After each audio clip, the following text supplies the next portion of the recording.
C'est une image abstraite, envoûtante, une composition quasi psychédélique. On ne sait pas très bien ce que l'on contemple, nos repères sont brouillés. Un indice, toutefois, cette photo a décroché le premier prix d'un concours international de microphotographie. Nous voici au plus profond de l'œil d'un rat. La beauté étrange de ce visuel est presque accidentelle. Il s'agit en réalité d'une image médicale. Alors, comment la regarder ? Comme une œuvre d'art ou comme un document scientifique? Qu'est-ce que le beau peut apporter à la science? La symétrie se révèle quasi parfaite, formée par la superposition de deux structures en forme d'araignée, l'une rouge, l'autre jaune. Elles convergent toutes deux vers le point noir central de notre photo, la tête d'un nerf optique. Autour apparaissent les structures environnantes de la rétine. Nous sommes en effet dans l'œil d'un rat, plus précisément à l'arrière de son globe oculaire grossi 20 fois. C'est là que se trouvent les cellules capables de réagir à la lumière et de transmettre ces signaux au cerveau pour créer la vision. Cette image, qui nécessite la dissection de l'œil, et donc la mort du rat, a été réalisée grâce au couplage d'un appareil photo et d'un microscope. Une technique appelée photomicrographie, mise au point au XIXe siècle, exposée dans le premier atlas de microscopie médicale en 1845 et mise à l'honneur chaque année par le concours Small World de Nikon, dont notre image a remporté le premier prix en 2023. L'auteur de cette photo s'appelle Hassanin Kambari. Il est chercheur au Centre d'ophtalmologie et de sciences visuelles Lions Eye Institute à Perth, en Australie. The photo you're watching, the size of itself is actually 1 mil by 1 mil, so you can imagine how small the structures themselves are. I actually did measure the diameter of the eye, and it was, I think, approximately 6 millimeters, so not even a whole centimeter.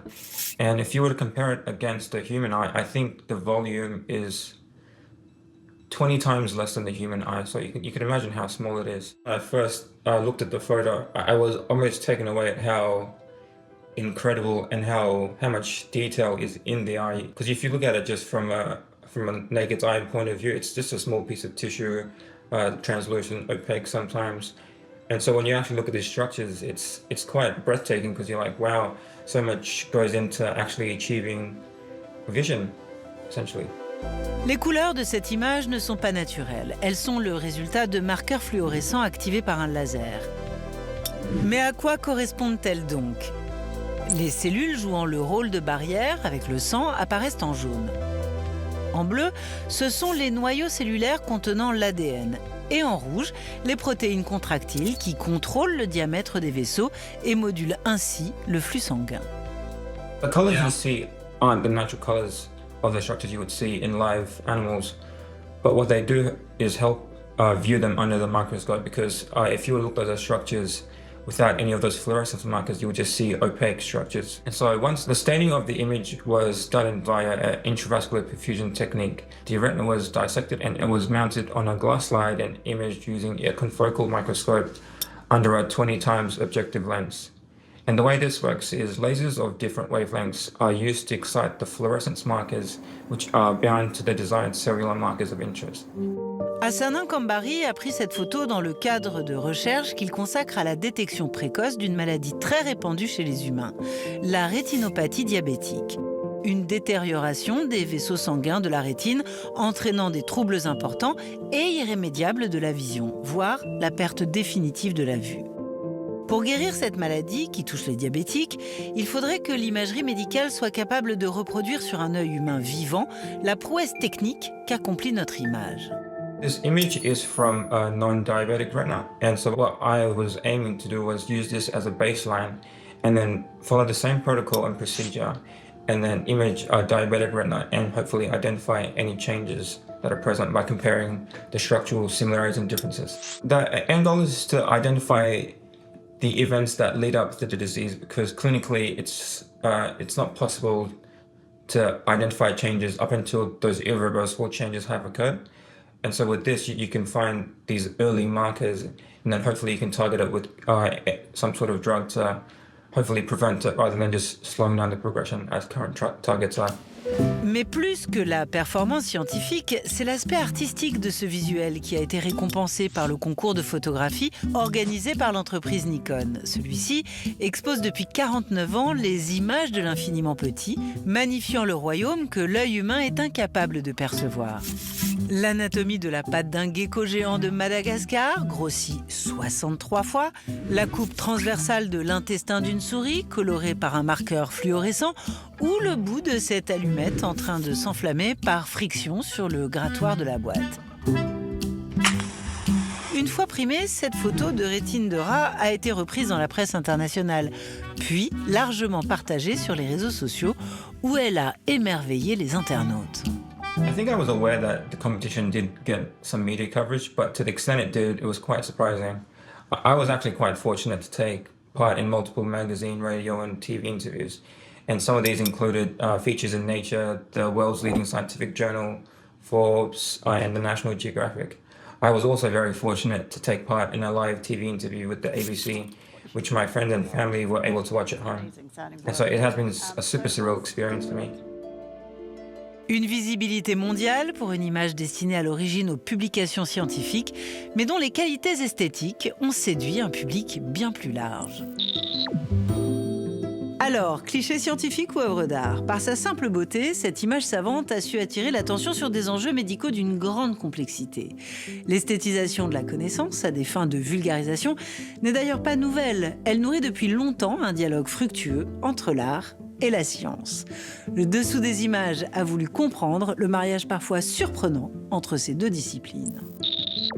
Cette photographie, à la fois, elle a une portée esthétique indéniable par ses couleurs, par sa forme, par son dispositif, mais surtout, elle nous dit quelque chose de l'inspiration que la science porte en germe. On pourrait la replacer dans une longue histoire d'une relation plus ou moins dialectique entre l'art et les sciences. Avant même le concours du Small World de Nikon, on avait des naturalistes et des illustrateurs qui s'intéressaient à la nature esthétique des images. J'ai par exemple en tête Ernst Haeckel qui s'amusait à représenter le microcosme sous toutes ses formes, toutes ses circonvolutions extrêmement colorées. Lui par exemple, il aura une grande influence sur l'art nouveau français. On a du côté des Français quelqu'un comme Wilfrid de Fonvielle qui lui participera à une collection fondée en 1864 par Louis Hachette, la collection de la Bibliothèque des Merveilles, qui avait évidemment une vocation de vulgarisation scientifique, mais qui présentait de manière très précise et souvent esthétique les réalités du monde visible et invisible qui nous entoure. Il y a de très nombreux scientifiques aujourd'hui, du côté par exemple des astronomes, du côté des biologistes, qui s'intéressent au dialogue avec les plasticiens, avec tout simplement les artistes dans leur ensemble. La raison principale à cela, c'est qu'ils trouvent en fait à leur contact une manière de diffuser la science. J'ai en tête un exemple, celui de l'artiste plasticienne qui s'appelle Félicie Destienne-Dorve. Dans ses installations, elle va explorer des principes qui sont liés à l'astronomie et l'astrophysique. Dans son œuvre Continuum, par exemple, elle va exploiter les imageries qui sont prises par une sonde de la NASA pour nous donner à expérimenter un coucher de soleil sur Mars. Et donc on voit bien qu'il y a aussi un enjeu d'intelligibilité scientifique, parce que les artistes savent quelque part mettre l'accent sur quelque chose que le discours scientifique ne peut pas forcément exprimer aux yeux et aux oreilles des néophytes. C'est le cas notamment avec l'artiste Marie-Sarah Adenis, qui est biologiste de formation. Dans son exposition récente qui s'appelle Gloire aux microbes, elle propose aux visiteurs de redécouvrir la richesse de ce petit être qui est celui du microbe. L'art, en quelque sorte, devient une langue universelle qui permet de traduire des concepts complexes. Là, on a un bel exemple de la manière dont l'art peut être prétexte à diffuser une découverte scientifique, en fin de compte, pour laquelle on serait quelque part complètement passé à côté s'il n'y avait pas eu ce truchement de l'image attirante. Donc on voit bien que cette photographie, elle n'est pas seulement lauréate d'un prix, elle nous raconte en creux la longue histoire des images qui sont fabriquées par des dispositifs optiques, et puis aussi ce dialogue persistant entre l'art et la science et l'art. La science peut-elle ainsi diffuser plus largement les résultats qu'elle obtient et accroître l'intérêt qu'elle suscite grâce à l'art? Cette piste est clairement explorée par de nombreux chercheurs qui espèrent braquer les projecteurs sur leurs travaux et décrocher au passage de nouveaux financements. Depuis cette photo, qui a mis en lumière les travaux de l'Institut de l'œil australien, de nombreuses perspectives se sont ouvertes, notamment grâce aux progrès techniques de la photomicrographie qui permettent d'envisager à moyen terme la réalisation d'un tel cliché sur un être vivant sans avoir à prélever son œil. Résultat, l'équipe d'Hassanine Kambari travaille déjà sur une photo équivalente d'un œil humain, cette fois-ci. C'était une enquête d'Olivier Lacaze pour le Dessous des images. Salut à tous.